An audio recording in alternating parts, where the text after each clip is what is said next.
जय हिंद साथी, बहुत बहुत धन्यवाद उन सभी छात्र छात्राओं ने हमारे क्लास को करके गए थे। ऐसा लग रहा है कि पूरा दिल गार्डन हो गया। कहिएगा सर ऐसा क्या हो गया? तो ये आप लोग का यूजी सेकंड सेमेस्टर का एग्जाम आप लोग का हुआ एनवायरमेंटल साइंस का पूर्णिया यूनिवर्सिटी में। और इसमें आपको देखिएगा क्वेश्चन इतना मजा आएगा। हमारे क्लास से सीधे क्वेश्चन आपको जो है बिलीव नहीं हुआ तो आप क्लास जाके चेक कर लेना, ठीक है। प्लेलिस्ट में आपका सारा क्लास लगा हुआ और देखना जाके सर बोलिएगा बिल्कुल आपने सही बताया था। देखो यहाँ से ये जो आपका प्रश्न निकल के आ रहा है, which of the following is not an abiotic और बायोटिक। देखो कल आप लोग का मैंने पढ़ाया था, आप लोग का बायोटिक वाला क्वेश्चन दिखाया था। देखो आज आप लोग का एबियोटिक वाला क्वेश्चन पूछा गया है। तो अजैविक घटक नहीं है। देखो क्वेश्चन थोड़ा सा आपको उल्टा के तो पूछा गया यूनिवर्सिटी में, क्योंकि यूनिवर्सिटी वाले का काम ये होता है कि हम जब बच्चे को किस तरह से क्या कर ले, फंसा ले। तो बताओ यहाँ पे अजैविक, सबसे पहले बताओ ये आप लोग का अजैविक इसमें से कौन कौन नहीं है, ठीक है। देखिए वर्षा हो गया, मृदा हो गया, तापमान हो गया, ये सभी क्या आप लोग का इसमें वृद्धि विकास होता है? बताओ नहीं होता है। ये तीनों क्या होगा आपका अजैविक हो गया। और जैविक क्या हो गया? पादप, यानी कि पेड़ पौधा जो सांस लेते हैं, अपना वृद्धि विकास करते हैं, वो आपका क्या कहलाता है? जैविक कहलाता है। तो यहाँ पे क्वेश्चन मेरे को क्या पूछा गया कि निम्नलिखित में से कौन वातावरण का एक ऐसा पदार्थ है या फिर घटक है जो क्या अजैविक नहीं है, यानी कि जैविक है। तो वो अजैविक क्या हो जाएगा? देखो पादप। और ये फर्स्ट क्वेश्चन मैंने आप लोग का फर्स्ट यूनिट जब मैंने आपका पढ़ाया था लास्ट में, उसका जो क्वेश्चन से करवाया था, एकदम देख लो जाके क्वेश्चन का ऑप्शन वो ने चेंज किया है, लेकिन सीधे क्वेश्चन आपके एग्जाम आ चुका है। सोच सकते हो ना, अब सोच सकते हो कितना अच्छा आपका इंपॉर्टेंट एग्जाम में जा रहा है, ठीक है। अगला क्वेश्चन देखो यहाँ से आप लोगों का कितना मस्त क्वेश्चन आपका आया कि इकोसिस्टम शब्द के जनक कौन थे। कल आप लोग का आया था एनवायरमेंट शब्द आप लोग का किस लैटिन भाषा से लिया गया, वो आप लोग का पूछा गया था। देखो आज आप लोग का इकोसिस्टम शब्द के जनक कौन थे। मतलब हलवा प्रश्न पूछा जा रहा है, लेकिन हाँ आपका और अदर यूनिवर्सिटी वो हम बता देना आप चाहते हैं आप लोगों को, अदर यूनिवर्सिटी आप लोग का थोड़ा सा लेवल का क्वेश्चन पूछेगा। तो इसके लिए आपके पास अभी भी बहुत समय है, प्लेलिस्ट में जाके क्लास को कीजिए। बाकी आप लोग का कल से महामैराथन क्लास स्टार्ट हो रहा है शाम में 8 बजे, उसको जरूर लगा के जाइएगा। देखिए गर्दा गर्दा बनेगा पूरा, समझे। देखिए इकोसिस्टम शब्द के जनक कौन थे आप लोग का? तो ये हमारे टॉन्सलेट साहब थे। इकोसिस्टम शब्द का जनक कौन थे? तो टॉन्सलेट साहब थे। यहाँ से ध्यान रखिएगा, ठीक है। कहिएगा सर इनके बारे में थोड़ा सा जानकर बता दीजिए। इनका पूरा नाम क्या हो जाएगा? आर्थर टॉन्सले हो जाएगा। क्या हो जाएगा? आर्थर टॉन्सले हो जाएगा। इन्होंने ये क्या थे? टॉन्सले जो है जीवित और अजैविक घटकों के बीच क्या कहते हैं? पारस्परिक उन्होंने जानकारी को लोगों से साझा किया था, इसलिए इनको जो इकोसिस्टम के शब्द के जनक माने जाते हैं। कौन? टॉन्सले साहब, ठीक है। अब देखिए ये जो आपका प्रश्न निकल का था परसेंटेज शेयर। देखो ये जो प्रश्न है आप लोग का, देखो अगर आपसे पूछा जाएगा पृथ्वी पे आपका जल का कितना आयतन है आप लोग का, तो 71% आप लोगों को पता होगा। 71% आप लोग का जल है, जिसमें से आप लोग का 29% क्या आप लोग का टोटल आपका पृथ्वी है, ठीक है, मतलब स्थल भाग है। अब 71% जल में से आप लोग का अगर देखा जाए तो 29% आप लोग का जो जल है वो आप लोग का क्या है? आप लोग का तो आप लोग का समुद्र में है, इधर उधर है, ठीक है, टोटल। लेकिन अगर उसमें से अगर आपका देखा जाए धरती के अंदर कितना आप लोग का भू के गर्भ में, धरती के अंदर में, तो 0.7 के समथिंग आप लोगों का आता है राइट आंसर, ठीक है। लेकिन यहाँ पे क्या आपका 0.6 दिया, लेके तो कोई बात नहीं है, 1-2 पॉइंट आगे पीछे हो सकता है एग्जाम में, तो उसको क्या करिएगा? छोड़िएगा मत। कहिएगा सर आपने बोला 0.7, यहाँ पे 0.7 नहीं है, तो ऐसे में मत करना। तुम लोग खुद समझदार, 1-2 पॉइंट आगे पीछे क्या करना, हम लोगों को हमेशा आगे पीछे होते रहता है, वो सब औसत वैल्यू रहता है, ठीक है। तो यहाँ पे 0.6 हम लोग क्या करें, इसको टिक कर देंगे। आप लोग बताइएगा आप लोग को कितना सही हो रहा है, ठीक है। और हाँ आप लोग का अगला एग्जाम कौन सा, ये कमेंट में बता देना सारे बच्चे। देखो ये प्रश्न आपका जो निकल के आता है, निम्नलिखित में से किन राज्यों में कावेरी जल विवाद का महत्वपूर्ण। देखो कावेरी जल विवाद आप लोग का मुख्य रूप से जो है कर्नाटक और तमिलनाडु में देखा जाता है। कहिएगा सर थोड़ा इसके बारे में एक्सप्लेन कर दीजिए थोड़ा सा, और क्योंकि आप लोग का जो एग्जाम होगा आने वाले, उसके लिए थोड़ा सा समझना जरूरी है। क्योंकि आप लोग का जो है ये 140 साल पुराना ये आप लोग का क्या चीज़ है? विवाद है, समझे।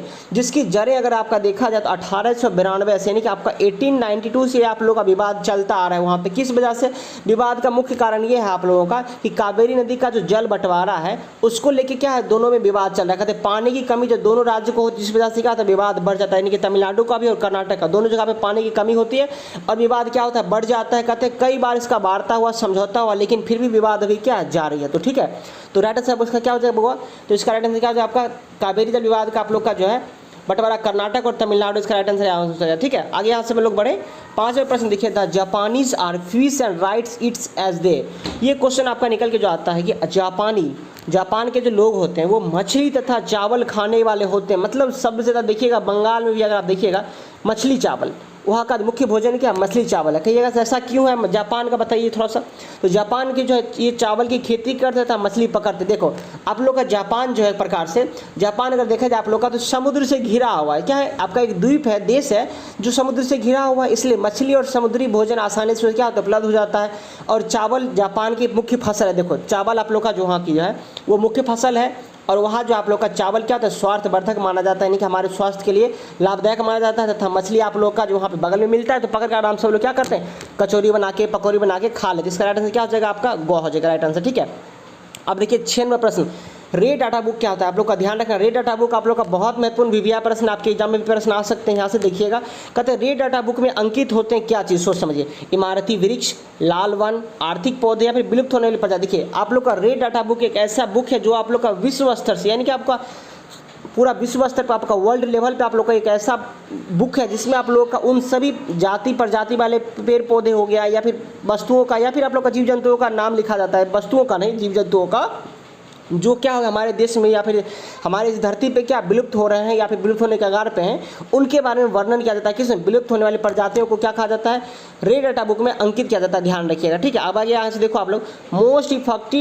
Most effective water pollution. देखो ये बहुत महत्वपूर्ण प्रश्न है आप लोग का समझने वाला। देखिए वायु प्रदूषण हो गया, जल प्रदूषण हो गया, स्थल प्रदूषण हो गया, ये आप लोग क्लास कर ही लीजिएगा जाके आप लोग प्लेलिस्ट से। ठीक है, अभी आप लोग को प्लेलिस्ट का लिंक हम लिंक डिस्क्रिप्शन दे देंगे, कर लीजिए। कहते हैं सबसे प्रभावित जल प्रदूषक आप लोग का क्या, अमोनिया, पेस्टिसाइड, साबुन या फिर औद्योगिक अपशिष्ट। देखो सबसे ज़्यादा अगर जल को हानिकारक पहुँचाता है तो वो आप लोग का क्या होता है, औद्योगिक अपशिष्ट। इसका क्या मतलब ये हो गया, हमारे कल कारखाना जो आप लोग का खराब क्या निकलता है, पानी निकलता है, आपका गंदा अपशिष्ट पदार्थ निकलता है, जो कि हम लोग क्या करते हैं, सीधे गंगा में प्रवाहित कर देते हैं। आप लोगों को याद होगा, आप लोग को मैंने पढ़ाया था, आप लोग का दिल्ली का जो यमुना नदी है, आप लोग का कहा जाता है कि छोटी गंगा बोल के नाले में कुदा दिया है कि नहीं, आप लोग बताना। तो वो जो छोटी गंगा बोल के नाले में जो कुदा दिया, आखिर वो चीज़ क्या है, तो औद्योगिक अपशिष्ट है। ठीक है, क्योंकि वहाँ पे उतना उद्योग लगा हुआ है, सबका गंदगी उसमें क्या करता है, कुदा देता है जाके पानी में। तो राइट आंसर क्या हो जाएगा, ये हो जाएगा। बताओ आप लोग को याद है या नहीं, बताओ। अगला प्रश्न यहाँ से देखिए आप लोग, कहते हैं विश्व के तापमान में निरंतर वृद्धि। आप लोग का जो तापमान में देखो आज कितना गर्मी आपका हो रहा है, सबसे बताना आपके इधर कितना गर्मी है बुआ, है कि नहीं। तो ये जो विश्व में तापमान इतना बढ़ रहा है, इसका क्या परिणाम होगा, इससे क्या होगा, आपका हिम पिघलेगा, यानी कि आपका बर्फ जो है पिघलेगा, तो पानी का संख्या बढ़ेगा, समुद्री तटीय भागों का जलमग्न होगा। अब फिक्स बात है, अगर आपका समुद्र जलमग्न होगा ही होगा, क्योंकि आप लोग का अगर बर्फ़ पिघलेगा तो उससे गर्मी क्या बढ़ रहा है, तो आपका बर्फ़ पिघलेगा तो जलमग्न होगा आपका समुद्र तटीय भाग, इसका जलस्तर ऊंचा होगा, यानी कि राइट आंसर क्या हो जाएगा, इसका उपरोक्त सभी हो जाएगा। अब देखो कुछ बच्चे यहाँ से भाग जाएंगे, लेकिन जो भागेंगे वो उतना ही पाएंगे जो जितना छोड़ के जाल जाता है। ठीक है, क्योंकि आप लोगों को आज का जो होमवर्क है, वे आप लोग का होमवर्क ये है, चिपको आंदोलन। देखो बुआ हलवा प्रश्न आपका चिपको आंदोलन मैंने आपको पढ़ाया हुआ है, आप लोग जाके देख लेना क्लास में। ठीक है, आप लोग क्लास निकालो जाके प्लेलिस्ट में, चिपको आंदोलन पढ़ाया हुआ है। खाद्य जाल क्या है, देखो फूड चेन तो एकदम चप्पा सटा के पूछा गया। सोचो 4 नंबर का प्रश्न है, ये सब प्रश्न आप लोग का मैं 1000 बार पढ़ा चुका हूँ।